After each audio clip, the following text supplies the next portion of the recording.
Bom, praticamente é certo que Jesus não nasceu no dia 25 de dezembro. Né? É certo que Jesus não nasceu no mês de dezembro. Por quê? Porque há algumas coisas aqui na Bíblia que a gente vê que em dezembro lá na Judéia é inverno. Em Israel é inverno, na Europa é inverno, é verão aqui. Nós aqui estamos no calor, mas lá em Israel eles estão no frio. Em algumas partes de Israel chega a nevar, até em Jerusalém neva.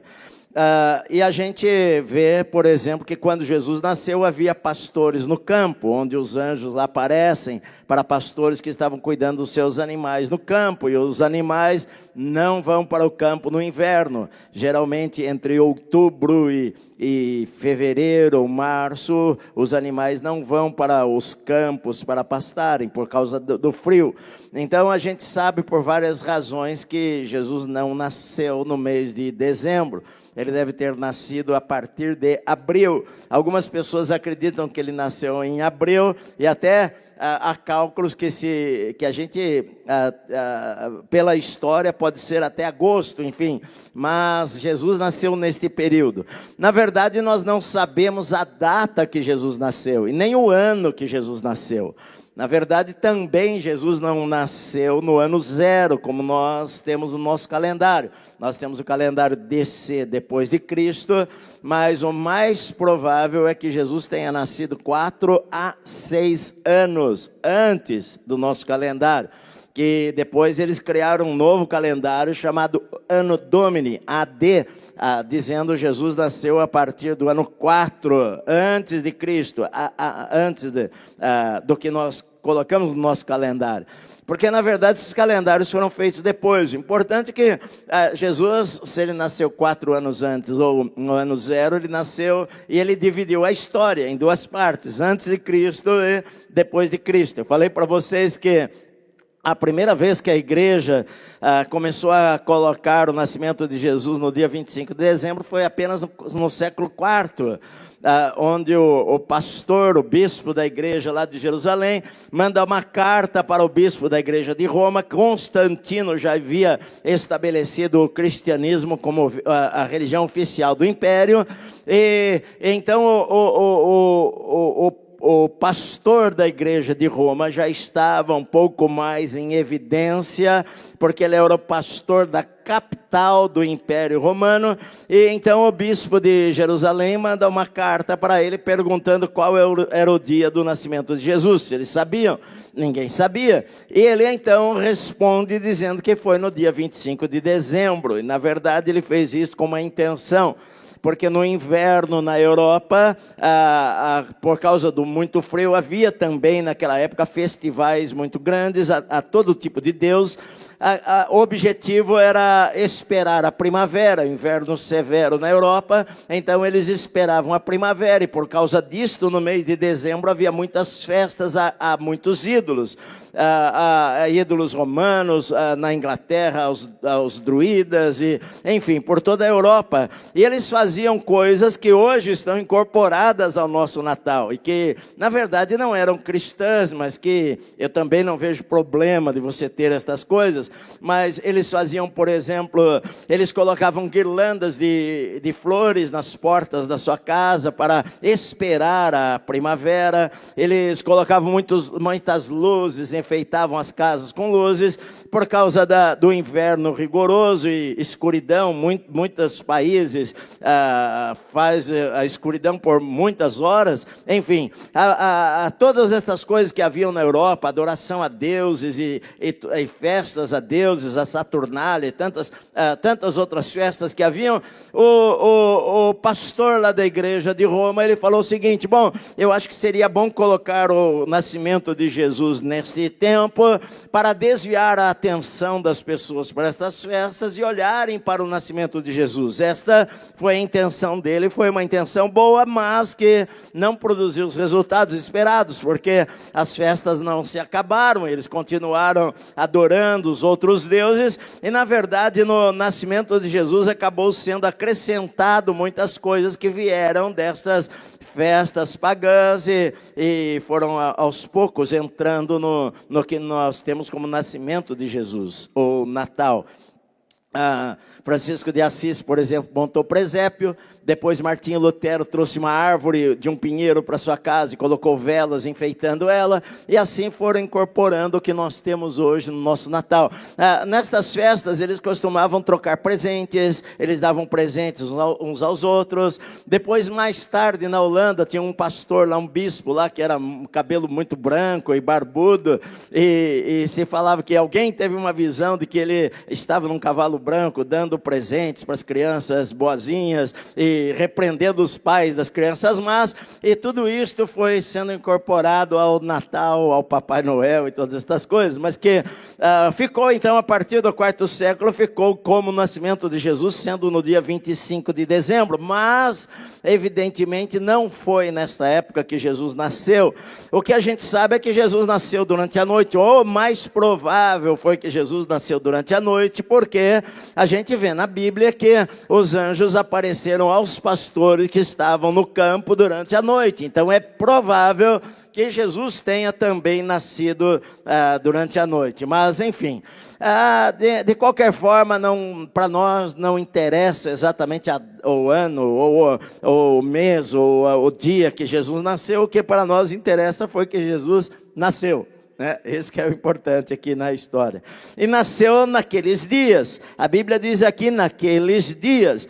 Que dias? Quando você vai ler o contexto todo, você vai ver que Jesus nasceu nos dias que Lucas está contando a história. Eu falei para vocês que Lucas é um historiador extraordinário, ele conta detalhes que outros não têm. Por exemplo, no capítulo 3, no versículo 1, ele fala lá de vários governadores, e que muitas coisas que Lucas fala aqui foi descoberto ao longo da história por arqueólogos, descobrindo peças, por exemplo, que continha alguns nomes e que a história tradicional não trazia aqueles nomes lá. Então, Lucas, ele é detalhista nas coisas. Ele fala naqueles dias, por exemplo, que Herodes reinava, Herodes o Grande. Ele não era judeu, Herodes era idumeu. Para agradar os judeus, ele reformou o templo lá em Jerusalém, transformando aquele templo de Zorobabel, que havia sido reconstruído depois da época lá de Neemias. Ele transformou um pequeno templo num lugar esplendoroso, porque ele queria ganhar o favor dos judeus, nos dias de Herodes o Grande e nos dias de César Augusto, que era o imperador naquela época lá. Eu estudei isso assim até detalhadamente, que se eu fosse contar a história toda, eu iria ficar o culto falando da história, mas o que eu fico impressionado é o tempo de Deus em mover as histórias de uma tal maneira, para que não há coincidência, mas que naquele momento fosse o momento em que Jesus era para nascer. Naquele tempo, naquele momento lá.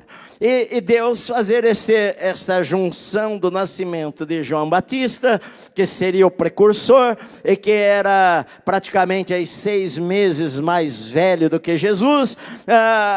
Olha só, João Batista nascer de um milagre, de uma mulher que era estéril, que tinha uns 70 anos de idade. Ele nascer naquele tempo, e ao mesmo tempo, 6 meses depois, o Messias nascer para se cumprir a profecia, nascer lá em Belém, nascer naquele tempo e nascer no tempo do seu precursor. Queria ser a voz, queria preparar o caminho do Messias para pregar para as pessoas.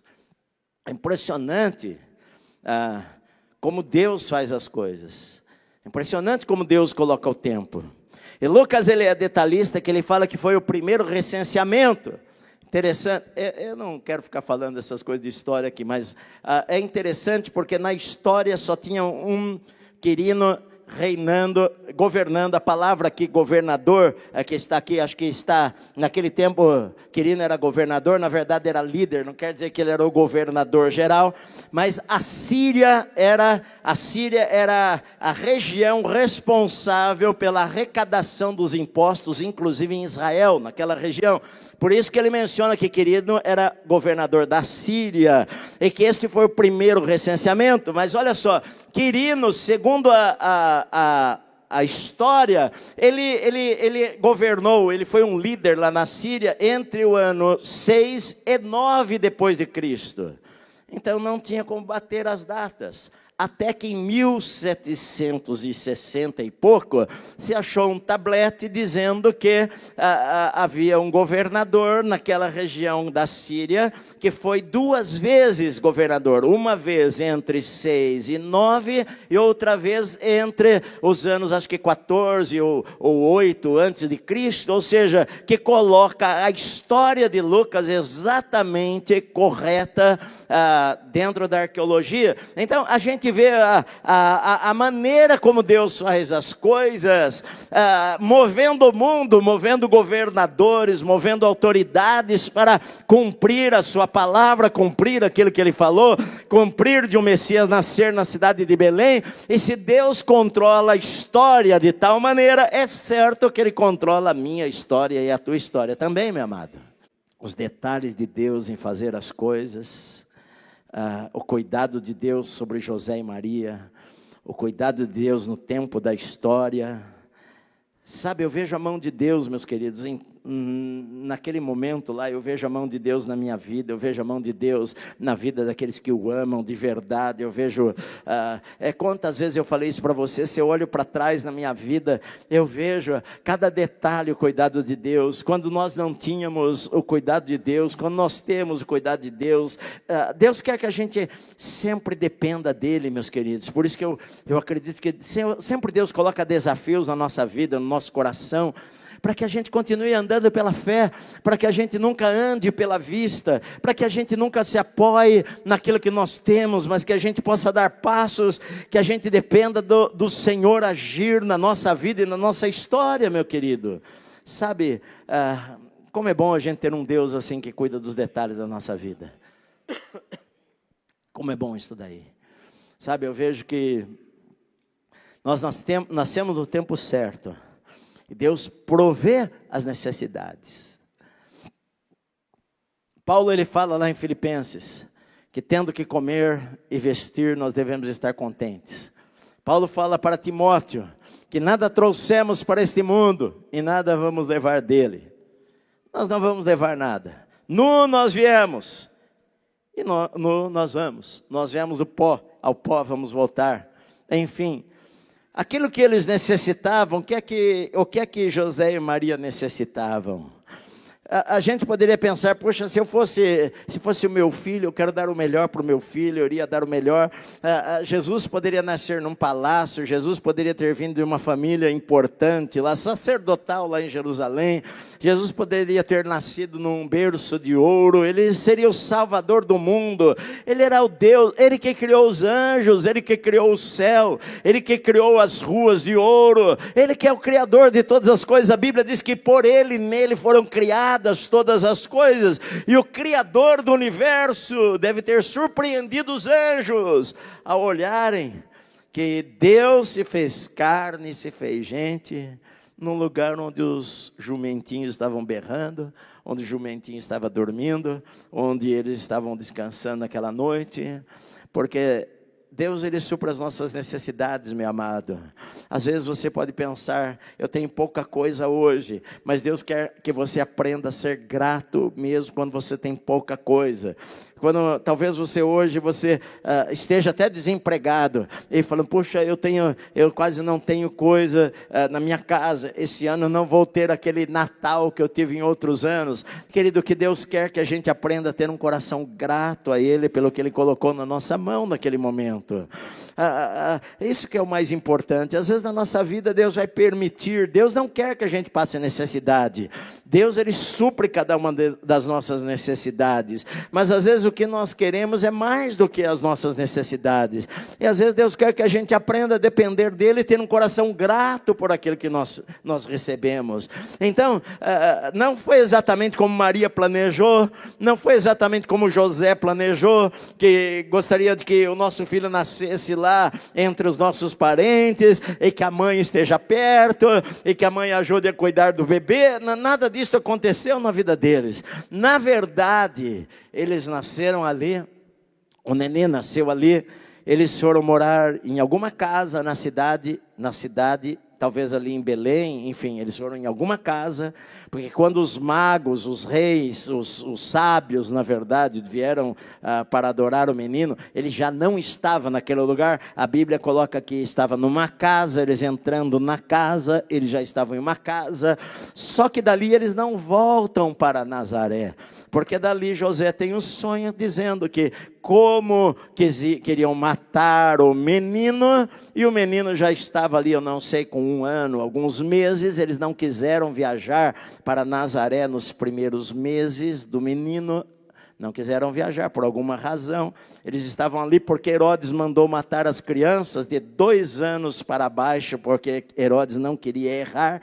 Ele não mandou matar crianças de 1 ano para baixo, ou só os recém-nascidos, mas ele mandou matar as crianças de 2 anos para baixo, na cidade de Belém, Jerusalém, todos aqueles arredores, e houve um choro e lamento das mães perdendo seus filhos com menos de 2 anos, e o anjo tinha aparecido para José levar o menino para o Egito, e eles fugiram para o Egito sem um destino, mas Deus proveu as necessidades deles. Quando trouxeram os magos, lá trouxeram os presentes, ouro, incenso e mirra, e José, que era pobre, Maria, que eram pobres, porque eles eram pobres, porque quando eles foram apresentar Jesus no templo, a lei disse que deveria entregar um cordeiro como oferta, e para os pobres, os mais pobres, que não tinham dinheiro para comprar um cordeiro, poderia ofertar 2 pombinhos, e foi o que José, a Bíblia diz que ele ofertou 2 pombinhos, porque eles eram muito pobres. Como é que nós vamos fugir para o Egito? E de repente os homens chegam lá, e entregam para ele ouro, incenso e mirra, que os manteve no Egito até a morte de Herodes, que aconteceu no ano 4, manteve eles lá no Egito, em algum lugar no norte do Egito, porque Deus estava cuidando dos detalhes, Deus estava suprindo as necessidades do momento, meu amado. E somente quando nos ouviram, e que o anjo falou, agora você pode ir embora, porque aquele que queria matar o menino já está morto. Quando Herodes morreu, eles resolveram então voltar para a cidade deles, e eles foram para Nazaré, para se cumprir as profecias, que dizia que ele sairia como de um rebento, e que o chamariam de Nazareno. Então, meus queridos, a gente vê a história, que nenhuma palavra da palavra de Deus se deixou de cumprir, nenhuma profecia deixou de cumprir. Quando foi para o Egito, para cumprir as escrituras, que diz, do Egito chamei o meu filho. Lucas, ele não coloca os textos, que ele está escrevendo para um homem que não conhecia o Velho Testamento. Quando você vai ler a história em Mateus, que escreveu para os judeus, Mateus está cheio de referência do Antigo Testamento, para mostrar aos judeus que Jesus era o Messias. Mas o que eu vejo na história toda, queridos, é cuidado de Deus, a hora de Deus, a provisão de Deus, na hora certa. Então, eu vejo que o nosso problema não é dinheiro, né? Nosso problema não é dinheiro. Ai, meu Deus, que eu estou precisando tanto de dinheiro. Na verdade, quando Deus quer fazer alguma coisa, você entende o tempo de Deus, a hora de Deus, que aquilo é de Deus, Deus vai prover aquilo que nós precisamos para aquele momento. A gente tem que fazer a nossa parte, nós temos que trabalhar, tudo isso daí, não nos isenta disso daí, mas nós devemos confiar em Deus, que na hora certa, Deus vai suprir as necessidades para fazer aquilo que Ele programou para nós fazermos. Então, isso que é importante, por isso nós precisamos aprender a descansar o nosso coração, a confiar no Senhor, a fazer o melhor que nós pudermos, mas ao mesmo tempo depender de Deus, de que Deus está cuidando da nossa vida. Então, eu tenho que lançar sobre Ele as nossas ansiedades e preocupações, porque eu não sei o futuro, mas Deus sabe o futuro. E se fosse alguém olhar a nossa vida 200 anos para frente, eu fosse olhar a nossa vida agora para trás, iria olhar a nossa vida e ver como Deus encaixou as peças do quebra-cabeça. Quando nós o amamos e o servimos, e ouvimos a sua voz, queremos obedecê-lo, como Deus colocou as coisas no lugar certo, e cuidou da nossa vida nos mínimos detalhes, meus amados.